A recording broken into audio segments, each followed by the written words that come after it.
નમો ગુજરાતની ટીમ આજે ગાંધીનગર જિલ્લાના 38 વિધાનસભા એટલે કે કલોલ તાલુકામાં હાજર થઈ છે અને આપનું સ્વાગત છે 182 ઉમેદવારોની સાથે કાર્યક્રમમાં। આજે આપણે વાત કરવાની છે કલોલ વિધાનસભાના ઉમેદવાર સાથે। આપણી વચ્ચે કલોલ વિધાનસભાના ઉમેદવાર માનનીય શ્રી ડોક્ટર અતુલ પટેલ સાહેબ ઉપસ્થિત છે। આવો આપણે એમની સાથે વાત કરીએ। સાહેબ, આપનું 182 ઉમેદવારોની સાથે કાર્યક્રમમાં હાર્દિક સ્વાગત કરું છું। હું આપને એવો પ્રશ્ન પૂછવા માંગુ છું કે આ 11 વર્ષ દરમિયાન ગુજરાત રાજ્ય સરકાર તરફથી કેવા વિકાસના કામો થયા છે, ખાસ કરીને તમારા તાલુકામાં? અમારા તાલુકામાં જે 11 વર્ષમાં ખૂબ જ વિકાસ થયો છે। 2002 થી 2007 સુધી હું ધારાસભ્ય પણ હતો અને નરેન્દ્રભાઈના વડપણ નીચે મેં પણ કામ કરેલું છે। એ ત્યાં આ 12 વર્ષના ગાળામાં નરેન્દ્રભાઈએ અમારા જિલ્લાનો અને અમારા તાલુકાનો વિકાસમાં એટલી બધી મદદરૂપ થયા છે કે જે 40-50 વર્ષ જે કોંગ્રેસે રાજ્ય કર્યું એના કરતાં પણ 50 ગણા વિકાસ એ અમારા તાલુકાનો અને અમારા જિલ્લાનો થયો છે। પંચામૃત યોજના નીચે જે બધા કામો થયા એમાં કલોલ શહેરના જે કામો થયા એમાં ગટર, પાણી, લાઇટ અને બીજા બધા જે કામો શહેરને સારું કરવાના જે કામો થયા એ બધા ગુજરાત ગવર્મેન્ટ દ્વારા જ થયા છે।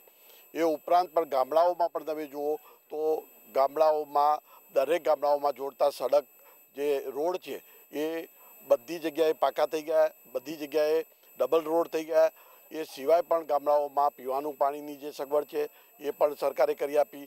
અત્યારે જ્યારે લોકોને હાલાકી પડે છે કે ગેસના બાટલાઓ જે ખૂબ જ મોંઘા થઈ ગયા છે, કેન્દ્ર સરકારના આ કારસ્તાનના લીધે, કોંગ્રેસ સરકારના લીધે, જ્યારે અમારા શહેરમાં અત્યારે ખૂબ જ સરળ રીતે અમને ગેસ પાઇપલાઇન દ્વારા મળે છે। અમારી અહીંયા જે પ્રાઇવેટ કોલેજો છે એ સેલ્ફ ફાઇનાન્સ કોલેજો, એન્જિનિયરિંગ કોલેજો પણ બે ડેવલપ થઈ છે, એટલે શિક્ષણ ક્ષેત્રે પણ હરણફાળ પડી છે।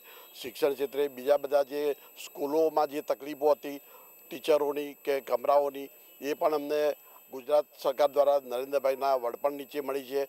અને સલામતીની જે વસ્તુ વાત કરીએ તો અમારા શહેરમાં અને તાલુકામાં અહીંયા ક્રાઇમ રેટ બિલકુલ ઓછો છે। એનું કારણ એ નરેન્દ્રભાઈનું શાસન છે અને નરેન્દ્રભાઈએ એવી સદભાવના કેળવી છે કે જેના લીધે અહીંયા સુખ શાંતિથી લોકો રહી શકે છે। આટલો વિકાસ આમ કહેવા જઈએ તો બીજા કેટલાય વિકાસ કર્યા છે અને આવતા દિવસોમાં આના કરતાં પણ નરેન્દ્રભાઈ વધારે વિકાસ ચોક્કસ કરવાના છે એ મને ખાતરી છે। લાઇટ ફક્ત 6-8 કલાક મળતી હતી, જમવા વખતે જે લાઇટ જતી હતી એના બદલે આ નરેન્દ્રભાઈની જ્યોતિગ્રામ યોજનાના લીધે અત્યારે લોકોને 24 કલાક લાઇટ મળે છે અને 24 કલાક લાઇટ મળવાથી ગામડાઓનો વિકાસ થયો છે। ગામડાઓમાં નાના મોટા ધંધા થયા છે, કોમ્પ્યુટર કોલેજો ચાલે છે, એ સિવાય લોકોની આમદની વધી ગઈ છે। બાળકોનું જે શિક્ષણ છે, વાંચવા માટે જે લાઇટ જોઈતી હતી એ પણ પૂરતા પ્રમાણમાં મળી રહી છે શહેરમાં અને તાલુકામાં। જો ચોખ્ખા પાણીની જે નર્મદા યોજનાનો જે ફિલ્ટ્રેશન પ્લાન્ટ છે એ દ્વારા શહેર અને દરેક ગામડાઓમાં અહીંયા કલોલ તાલુકાના અને જિલ્લાના ચોખ્ખા પાણીની સગવડ મળી છે। એના લીધે જે લોકોને પાણીના લીધે, ફ્લોરાઇડના લીધે જે રોગો થતા હતા એ રોગ બધા અટકી ગયા છે અને આનો પણ ફાયદો એ લોકોને, કલોલ તાલુકાના લોકોને અને જિલ્લાને વધારે પડતો મળ્યો છે। શહેરમાં જે ગૌરવ પથ છે, વિકાસ પથ છે, આ દ્વારા રસ્તાઓનું જે સમારકામ અને નવા રસ્તા બન્યા છે એના લીધે લોકોની હાલાકી દૂર થઈ છે। રસ્તાઓ પહેલાં જે 5-5 વર્ષે, 10-10 વર્ષે કોંગ્રેસના સરકારમાં નહોતા બનતા એના બદલે દર 2-3 વર્ષે રીસર્ફેસિંગ થાય છે, રસ્તાઓ સારા થાય છે। નિર્મલ ગામડાની યોજના અને શહેરની યોજના દ્વારા તમે જુઓ તો ગામડાઓ ચોખ્ખા થયા છે, શહેર ચોખ્ખા થયા છે। એના લીધે લોકો જે વાયરલ અને બીજા બધા જે ટાઇફોઇડ જેવા રોગો ફેલાતા હતા એ પણ અટકી ગયા છે। આમ સ્વાસ્થ્યની દ્રષ્ટિએ પણ જુઓ તો નરેન્દ્રભાઈની સરકારે ખૂબ જ કામ કર્યા છે।